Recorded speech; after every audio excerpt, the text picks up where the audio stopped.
புதுச்சேரி கடற்கரை சாலையில் நடைபெற்ற 19ஆம் ஆண்டு சுனாமி நினைவு தின நிகழ்ச்சியில் முதல்வர் ரங்கசாமி பங்கேற்று சுனாமியால் உயிர் நீத்தவர்களுக்கு கடலில் மலர் தூவி அஞ்சலி செலுத்தினார். புத்தாண்டை கொண்டாட இரவு 1 மணிக்கு மேல் அனுமதி இல்லை என்றும், சட்டம் ஒழுங்கு பிரச்சினை ஏற்படாமல் புத்தாண்டை கொண்டாட வேண்டும் எனவும் அமைச்சர் நமச்சிவாயம் தெரிவித்துள்ளார். புதுச்சேரியில் வீட்டின் பூட்டை உடைத்து 25 சவரன் நகைகளை திருடிய வாலிபரை போலீசார் கைது செய்தனர். தொடர் விடுமுறை காரணமாக புதுச்சேரிக்கு வந்துள்ள சுற்றுலா பயணிகள் கடற்கரையில் குவிந்ததால் கூட்டம் அலைமோதியது. புதுச்சேரியில் நண்பருக்கு மது வாங்கி கொடுத்து அவரது மனைவிக்கு தொல்லை கொடுத்த வாலிபரை போலீசார் கைது செய்தனர். புதுச்சேரி கடற்கரை சாலையில் நடைபெற்ற 19ஆம் ஆண்டு சுனாமி நினைவு தின நிகழ்ச்சியில் முதல்வர் ரங்கசாமி பங்கேற்று சுனாமியால் உயிர் நீத்தவர்களுக்கு கடலில் மலர் தூவி அஞ்சலி செலுத்தினார். புதுச்சேரி அரசு மீன்வளத்துறை சார்பில் 19ஆம் ஆண்டு சுனாமி நினைவு தினம் புதுச்சேரி கடற்கரையில் இன்று அனுசரிக்கப்பட்டது. இதில் முதலமைச்சர் ரங்கசாமி, துணை சபாநாயகர் ராஜவேலு, சட்டமன்ற உறுப்பினர்கள் பிரகாஷ்குமார், பாஸ்கர் என்கிற தட்சிணாமூர்த்தி, லட்சுமிகாந்தன் ஆகியோர் கலந்து கொண்டு சுனாமி பேரலையால் உயிர் நீத்தவர்கள் நினைவாக கடலில் பால் ஊற்றியும் மலர் தூவியும் அஞ்சலி செலுத்தினர். அதனைத் தொடர்ந்து பாஜக சார்பில் அமைச்சர் நமச்சிவாயம் தலைமை செயலகம் அருகே அஞ்சலி செலுத்தினார். இதேபோல் காங்கிரஸ் கட்சி சார்பில் முன்னாள் முதல்வர் நாராயணசாமி, வைத்தியநாதன் எம்எல்ஏ உட்பட மீனவர் காங்கிரஸ் நிர்வாகிகள் சுனாமியால் உயிர் நீத்தவர்களுக்கு மலர் தூவி அஞ்சலி செலுத்தினர். இதேபோல் அதிமுக சார்பில் முன்னாள் சட்டமன்ற உறுப்பினர் பாஸ்கர் தலைமையில் அதிமுகவினர் அஞ்சலி செலுத்தினர். மேலும் புதுச்சேரியில் உள்ள 18 மீனவ கிராமங்களிலும் மீனவ பஞ்சாயத்து மற்றும் மீனவ அமைப்புகள் சார்பிலும் சுனாமியால் இருந்தவர்களுக்கு மலர் அஞ்சலி செலுத்தப்பட்டது. சுனாமி நினைவு தினத்தை ஒட்டி புதுச்சேரியில் மீனவர்கள் யாரும் இன்று கடலுக்கு மீன்பிடிக்க செல்லவில்லை. அவர்களது படகுகள் கடற்கரையில் நிறுத்தி வைக்கப்பட்டன. புத்தாண்டை கொண்டாட இரவு 1 மணிக்கு மேல் அனுமதி இல்லை என்றும், சட்டம் ஒழுங்கு பிரச்சினை ஏற்படாமல் புத்தாண்டை கொண்டாட வேண்டும் எனவும் அமைச்சர் நமச்சிவாயம் தெரிவித்துள்ளார். எதிர்வரும் கல்வி ஆண்டுக்கான நாள்காட்டியை சட்டப்பேரவையில் கல்வித்துறை அமைச்சர் நமச்சிவாயம் வெளியிட்டார். அதனைத் தொடர்ந்து செய்தியாளர்களை சந்தித்த அமைச்சர் நமச்சிவாயம், புதுச்சேரியில் உள்ள 126 அரசு பள்ளிகளில் சிபிஎஸ்இ பாடத்திட்டம் அமல்படுத்த உள்ளது என்றும், 1ஆம் வகுப்பு முதல் 11ஆம் வகுப்பு வரை இதில் அடங்கும் என்றார். 10 மற்றும் 12ஆம் வகுப்பு தமிழ்நாடு பாடநூலை பின்பற்றி வருகிறோம் என்று தெரிவித்த அமைச்சர், வருகின்ற 2024-25ஆம் ஆண்டு முதல் முழுமையாக 1ஆம் வகுப்பு முதல் 12ஆம் வகுப்பு வரை அமல்படுத்தப்படும் என்று தெரிவித்தார். புத்தாண்டு கொண்டாட்டத்திற்காக தேவையான பாதுகாப்பு ஏற்பாடுகள் செய்யப்பட்டுள்ளது என்றும், இரவு 1 மணிக்கு மேல் கடற்கரையில் புத்தாண்டுகளை கொண்டாடக்கூடாது என்று தெரிவித்துள்ள அவர், சட்ட ஒழுங்கு பிரச்சினைகள் ஏற்படாத வண்ணம் புத்தாண்டுகளை பொதுமக்களும் சுற்றுலா பயணிகளும் கொண்டாட வேண்டும் என்று கேட்டுக் கொண்டுள்ளார். புதுச்சேரியில் அமல்படுத்தப்பட உள்ள ப்ரீபெய்டு மின்மீட்டர் திட்டத்தை எதிர்த்து போராட காங்கிரஸ் கட்சிக்கு தகுதியில்லை என்றும், நாராயணசாமி முதலமைச்சராக இருந்தபோதுதான் இந்த திட்டம் கொண்டுவரப்பட்டது என்றும், அதை நாங்கள் பின்பற்றுகிறோம் என்றும் அவர் விளக்கம் அளித்துள்ளார். புதுச்சேரியில் சிபிஎஸ்இ பாடத்திட்டம் அமல்படுத்தினாலும் தமிழ் கட்டாய பாடமாக இருக்கும் என்று குறிப்பிட்ட நமச்சிவாயம், ஆசிரியர் காலி பணியிடங்களை நிரப்புவதற்கு தேவையான அனைத்து நடவடிக்கைகளையும் அரசு மேற்கொண்டு வருகிறது என்றார்.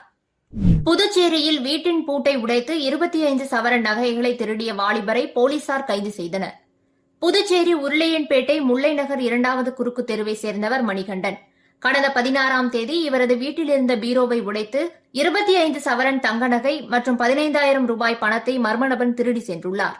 இதுகுறித்து உருளையன்பேட்டை போலீசார் வழக்கு பதிவு செய்து விசாரணை மேற்கொண்டதில், செங்கல்பட்டு மாவட்டம் ஊரப்பாக்கம் மீனாட்சிபுரத்தை சேர்ந்த பாலசுப்ரமணியனின் மகன் கார்த்திகேயன் என்பது தெரியவந்தது.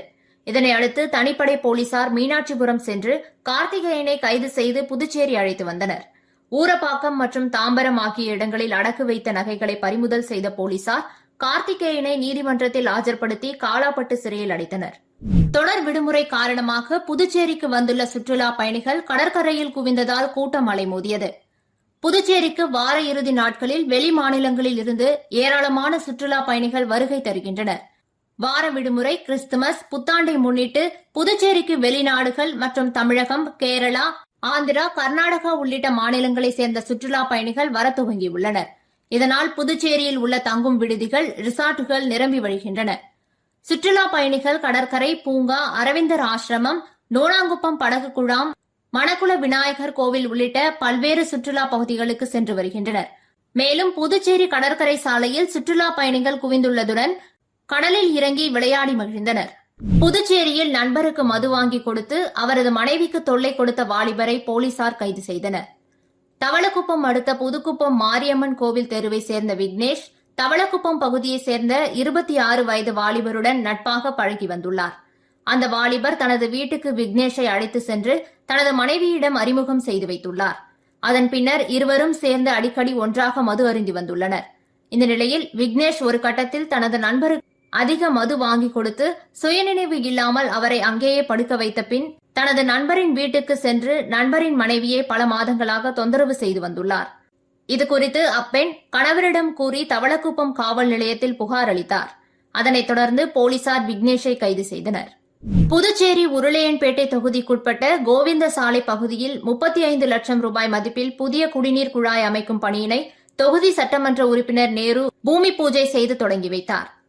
புதுச்சேரி அரசு பொதுப்பணித்துறை மூலம் உருளையன்பேட்டை தொகுதிக்குட்பட்ட கோவிந்தசாலை பகுதியில் 35 லட்சம் ரூபாய் செலவில் புதிய குடிநீர் குழாய் அமைக்கும் பணியின் துவக்க விழா இன்று நடைபெற்றது. விழாவில் தொகுதி எம்எல்ஏ நேரு பங்கேற்று பூமி பூஜை செய்து பணியினை தொடங்கி வைத்தார். இந்த நிகழ்ச்சியில் பொதுப்பணித்துறை தலைமை பொறியாளர் வீரசெல்வம், செயற்பொறியாளர் உமாபதி, உதவி பொறியாளர் வாசு, இளநிலை பொறியாளர் வெங்கடேசன் மற்றும் மனிதநேய மக்கள் சேவை மைய நிர்வாகிகள் உட்பட அப்பகுதி மக்கள் திரளாக கலந்து கொண்டனர். புதுச்சேரி மூலக்குளம் அருகே கத்தியை காட்டி பொதுமக்களை மிரட்டிய இருவரை ரெட்டியார்பாளையம் போலீசார் கைது செய்தனர். புதுச்சேரி மூலக்குளம் ஜே நகர் ரயில்வே கேட் அருகே நேற்று இரவு 2 வாலிபர்கள் மதுபோதையில் கத்தியை காட்டி பொதுமக்களை மிரட்டியுள்ளனர். இதுகுறித்து தகவல் அறிந்த ரெட்டியார்பாளையம் காவல் நிலைய உதவி ஆய்வாளர் முருகன் தலைமையிலான போலீசார் சம்பவ இடத்திற்கு விரைந்து சென்று கத்தியுடன் நின்றிருந்த 2 பேரை மடக்கி பிடித்து காவல் நிலையம் அழைத்து வந்தனர். விசாரணையில் பூமியான்பேட் பாவனார் நகரை சேர்ந்த ராஜேஷ், முத்தியார்பாளையம் பஜனை மடம் வீதியை சேர்ந்த ஜான் பீட்டர் என்பது தெரியவந்தது. இதனை அடுத்து 2 பேரையும் கைது செய்த போலீசார் அவர்களிடம் இருந்து 2 கத்திகளை பறிமுதல் செய்தனர். அதனைத் தொடர்ந்து நீதிமன்றத்தில் ஆஜர்படுத்தி காலாப்பட்டு மத்திய சிறையில் அடைத்தனர். மின் கட்டண உயர்வுக்கு பொறுப்பேற்று முதல்வர் ரங்கசாமி தனது பதவியை ராஜினாமா செய்ய வேண்டும் என முன்னாள் எம்எல்ஏ வையாபுரி மணிகண்டன் வலியுறுத்தியுள்ளார். புதுச்சேரி அதிமுக மாநில துணை செயலாளர் வையாபுரி மணிகண்டன் வெளியிட்டுள்ள அறிக்கையில், புதுச்சேரியில் மீண்டும் மின் கட்டண உயர்வை மக்கள் மீது திணித்துள்ளனர் என்றும், இதனால் ஏழை மக்கள் மாத பட்ஜெட்டில் 500 ரூபாய் முதல் 2000 ரூபாய் வரை கூடுதல் சுமை ஏற்படும் என்றும் தெரிவித்துள்ளார். மாணவர்களுக்கு லேப்டாப் வழங்கும் திட்டத்துக்கு சர்வதேச அளவில் டெண்டர் வைக்காமல் அவர் விரும்பும் நிறுவனத்துக்கு அனுமதி வழங்கும்படி தலைமை செயலரை நிர்பந்தம் செய்துள்ளார் என்றும் தெரிவித்துள்ளார். முதல்வரால் ஏன் மக்கள் பாதிக்கப்படும் மின்கட்டண உயர்வை தடுத்து நிறுத்த முடியவில்லை என்று கேள்வி எழுப்பிய அவர், இந்த மின்கட்டண உயர்வுக்கும் அரசு அதிகாரிகள்தான் காரணம் என அவர் பழி போட்டாலும் ஆச்சரியமில்லை என்று குற்றம் சாட்டியுள்ளார். முதல்வர் மின்கட்டண உயர்வை உடனடியாக ரத்து செய்யாவிட்டால் தனது பதவியை ராஜினாமா செய்ய வேண்டும் என குறிப்பிடப்பட்டுள்ளது. மரக்காணம் பகுதியில் புதிய மீன் மார்க்கெட் அமைக்க கோரி 5 மீனவ கிராம மக்கள் வட்டாட்சியரை முற்றுகையிட்டு போராட்டத்தில் ஈடுபட்டதால் பரபரப்பு ஏற்பட்டது. மரக்காணம் பேரூராட்சியில் 5 மீனவ கிராமங்கள் உள்ளது. இப்பகுதியில் நூற்றுக்கணக்கான மீனவர்கள் தினமும் கடலுக்கு சென்று மீன்பிடித்து வருகின்றனர். இவர்கள் பிடித்து வரும் மீன்களை மீனவ பெண்கள் மரக்காணத்தில் உள்ள மீன் மார்க்கெட்டில் தான் விற்பனை செய்ய வேண்டும். மரக்காணத்தில் தனியாக மீன் மார்க்கெட் இல்லாததால் மீன் வியாபாரிகள் இங்குள்ள பயணியர் விடுதி சாலையின் ஓரம் அமர்ந்துதான் மீன் விற்பனை செய்ய வேண்டிய நிலை உள்ளது. இதுபோல் மீன் விற்பனை செய்யும் இடத்தில் கழிவறை உள்ளிட்ட எந்தவித அடிப்படை வசதியும் இல்லை. இதனால் மரக்காணம் பேரூராட்சியில் நவீன வசதிகளுடன் மீன் மார்க்கெட் அமைத்து தரக்கோரி மீனவர்கள் சார்பில் மரக்காணம் வட்டாட்சியரை முற்றுகையிட்டு ஆர்ப்பாட்டத்தில் ஈடுபட்டனர். இதனால் அப்பகுதியில் சிறிது நேரம் பரபரப்பாக காணப்பட்டது. புதுச்சேரி கடற்கரை சாலையில் நடைபெற்ற 19ஆம் ஆண்டு சுனாமி நினைவு தின நிகழ்ச்சியில் முதல்வர் ரங்கசாமி பங்கேற்று சுனாமியால் உயிர் நீத்தவர்களுக்கு கடலில் மலர் தூவி அஞ்சலி செலுத்தினார். புத்தாண்டை கொண்டாட இரவு 1 மணிக்கு மேல் அனுமதி இல்லை என்றும், சட்டம் ஒழுங்கு பிரச்சினை ஏற்படாமல் புத்தாண்டை கொண்டாட வேண்டும் எனவும் அமைச்சர் நமச்சிவாயம் தெரிவித்துள்ளார். புதுச்சேரியில் வீட்டின் பூட்டை உடைத்து 25 சவரன் நகைகளை திருடிய வாலிபரை போலீசார் கைது செய்தனர். தொடர் விடுமுறை காரணமாக புதுச்சேரிக்கு வந்துள்ள சுற்றுலா பயணிகள் கடற்கரையில் குவிந்ததால் கூட்டம் அலைமோதியது. புதுச்சேரியில் நண்பருக்கு மது வாங்கி கொடுத்து அவரது மனைவிக்கு தொல்லை கொடுத்த வாலிபரை போலீசார் கைது செய்தனர். இதுபோன்ற பல சுவாரஸ்யமான செய்திகளை உடனுக்குடன் தெரிந்து கொள்ள நமது சோழர்களம் யூடியூப் சேனலை சப்ஸ்கிரைப் செய்து கொள்ளுங்கள்.